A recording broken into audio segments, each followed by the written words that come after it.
होय हो. काय ग? अहो माझी आई आठवडाभर झाला आजारी, हॉस्पिटलमध्ये ऍडमिट आहे. चला ना आपण जाऊ भेटायला. नाही नाही, तुझ्या आईला भेटायला माझ्याकडे वेळ नाही. माझ्या मागे लय कामाचा व्याप असतो. असल्या गोष्टींसाठी माझ्याकडे वेळ नाही.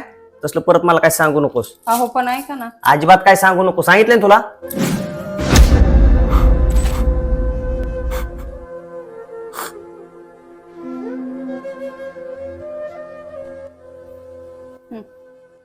ऐका ना, काय ग? दाद्याचा फोन आला होता. आता त्याने काय काम काढलं? दाद्याला आहे म्हणत होती, एवढ्यात माझं सारखं दुखतंय. आज आहे तर उद्या नाही. माझ्या डोळ्यासमोर आपल्या प्रॉपर्टीची वाटणी करून टाकते. तेव्हा तू काय कर, जावायला आणि लेकीला बोलवून घे. म्हणजे मग आपल्या प्रॉपर्टीची वाटणी करून टाकूया. माझ्या माघारी परत तुमच्या दोघांची भांडणं नकोत. तेव्हा जावयाला वेळ मिळाला ना, एवढ्या 1-2 दिवसात बोलवून घे. मग चालतंय की. आपण 2 दिवसांनी कशाला, उद्या सकाळच्या पारीत जाऊ. वा, आता आहे वे तुमच्याकडे वेळ. अहो माझ्या आई मरणाच्या दारात आहे. आठवडाभर झालं मी तुम्हाला म्हणते की मला भेटायला घेऊन चला. तेव्हा तुमच्याकडे टायमिंग नव्हता.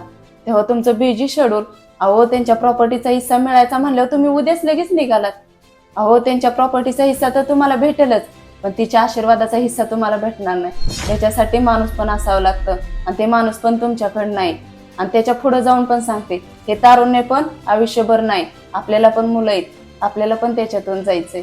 आणि हे कायम लक्षात ठेवा.